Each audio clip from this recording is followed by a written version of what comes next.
Assalamualaikum warahmatullahi wabarakatuh. Saya Kamila Munawaroh, mahasiswi Universitas Pancasakti Bekasi, program studi pendidikan guru anak usia dini. Video ini saya buat untuk menyelesaikan tugas ujian tengah semester saya di semester 5 dengan mata kuliah evaluasi pembelajaran anak usia dini yang diampu oleh Ibu dosen Hevi Ika Melvina MPD. Pada kesempatan kali ini di sini saya akan membahas mengenai materi yang berjudul tujuan, fungsi, dan ruang lingkup evaluasi pembelajaran anak usia dini. Mari kita bahas di video selanjutnya. Tujuan, fungsi, dan ruang lingkup evaluasi PAUD. Pengertian evaluasi pembelajaran. Evaluasi pembelajaran merupakan suatu proses yang sistematis dan berkesinambungan untuk menentukan kualitas proses belajar peserta didik berdasarkan pertimbangan dan kriteria tertentu untuk mengambil keputusan dalam hasil belajar peserta didik. Evaluasi meliputi mengukur dan menilai. Tujuan evaluasi pembelajaran.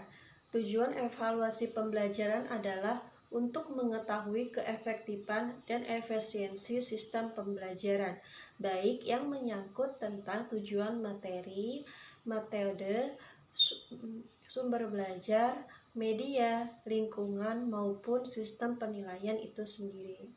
Sementara itu, menurut Chittenden pada tahun 1944 mengemukakan tujuan evaluasi atau assessment purpose adalah yang pertama ada keeping track, yang kedua checking up, yang ketiga finding out, dan yang keempat summing up. Keeping track yaitu memperoleh gambaran kemajuan peserta didik melalui penelusuran proses belajar dengan perencanaan pembelajaran atau RPP. Kedua yaitu checking up, yaitu untuk mengecek ketercapaian kemampuan peserta didik selama proses pembelajaran. Yang ketiga yaitu finding out, yaitu untuk mencari, mendeteksi, dan menemukan kelemahan peserta didik dalam proses pembelajaran. Yang keempat ada summing up, yaitu untuk menyimpulkan tingkat penguasaan peserta didik terhadap kompetensi yang telah ditetapkan.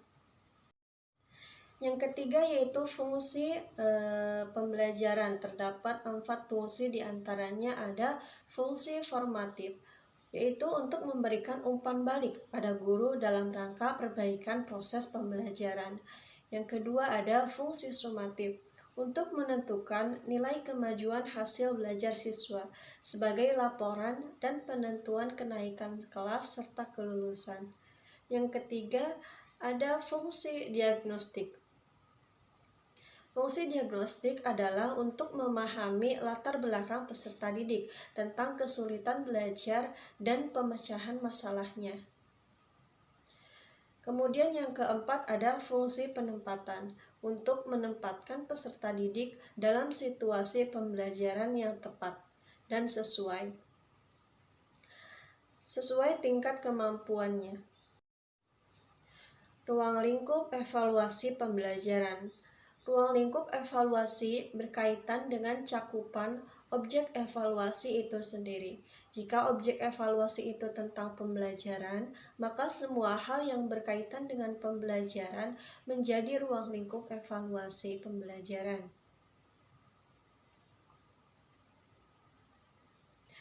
Ruang lingkup evaluasi pembelajaran ditinjau dari berbagai perspektif, yaitu domain hasil belajar, sistem pembelajaran, proses, dan hasil belajar juga kompetensi. Hal ini dimaksudkan agar guru-guru betul dapat membedakan antara evaluasi pembelajaran dengan penilaian hasil belajar, sehingga tidak terjadi kekeliruan atau tumpang tindih dalam penggunaannya. Ruang lingkup evaluasi pembelajaran dalam perspektif domain hasil belajar. Hasil belajar dikelompokkan ke dalam 3 domain, yaitu kognitif, afektif, dan psikomotor. Yang pertama domain kognitif, meliputi pengetahuan, pemahaman, penerapan, analisis, sintetis, dan evaluasi. Yang kedua ada domain afektif, meliputi kemampuan menerima, menanggapi, menilai, mengorganisasi, dan membentuk watak. Yang ketiga ada domain psikomotor, meliputi meniru, menyusun, melakukan dengan prosedur, melakukan dengan baik dan tepat, dan melakukan tindakan secara alami. Ruang lingkup evaluasi pembelajaran dalam perspektif sistem pembelajaran. Yang pertama ada program pembelajaran yang berupa tujuan pembelajaran, isi, metode, media, sumber belajar, lingkungan penilaian, proses, dan hasil belajar. Yang kedua ada proses pelaksanaan pembelajaran seperti kegiatan guru dan peserta didik. Ketiga hasil pembelajaran berupa jangka pendek, jangka menengah, dan jangka panjang. Selanjutnya ruang lingkup evaluasi pembelajaran dalam perspektif penilaian proses dan hasil belajar berupa yang pertama sikap peserta didik, kedua pengetahuan dan pemahaman peserta didik, yang ketiga kecerdasan peserta didik, yang keempat perkembangan jasmani, dan yang kelima keterampilan. Selanjutnya ruang lingkup evaluasi pembelajaran dalam perspektif penilaian berbasis kelas. Penilaian berbasis kelas mencangkup kegiatan pengumpulan informasi, pencapaian hasil belajar, dan pengambilan keputusan berdasarkan tingkat kelas selama dan setelah proses pembelajaran. Bisa dilakukan di dalam kelas maupun di luar kelas. Maka ruang lingkupnya meliputi yang pertama ada kompetensi dasar mata pelajaran, yang kedua kompetensi rumpun pelajaran, yang ketiga ada kompetensi lintas kurikulum, yang keempat ada kompetensi tamatan, dan yang kelima pencapaian keterampilan hidup.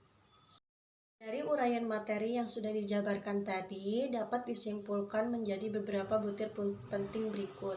Evaluasi merupakan proses yang menentukan kondisi di mana suatu tujuan telah dapat dicapai. Pencapaian belajar di kelas dapat dilakukan dengan cara mengukur melalui dua cara, yaitu tingkat ketercapaian standar yang telah ditentukan dan melalui tugas-tugas yang dapat diselesaikan siswa dengan tuntas. Fungsi evaluasi belajar sebagai alat guna mengetahui apakah peserta didik telah menguasai pengetahuan atau keterampilan yang telah diberikan oleh seorang guru. Ada minimal 6 tujuan evaluasi pembelajaran, yaitu menilai ketercapaian tujuan, mengukur berbagai macam aspek belajar yang bervariasi, dan lain sebagainya. Demikianlah materi yang dapat saya sampaikan. Apabila ada kekurangan dalam penyampaian materinya, kurang dan lebihnya saya mohon maaf. Terima kasih atas segala perhatiannya. Wassalamualaikum warahmatullahi wabarakatuh.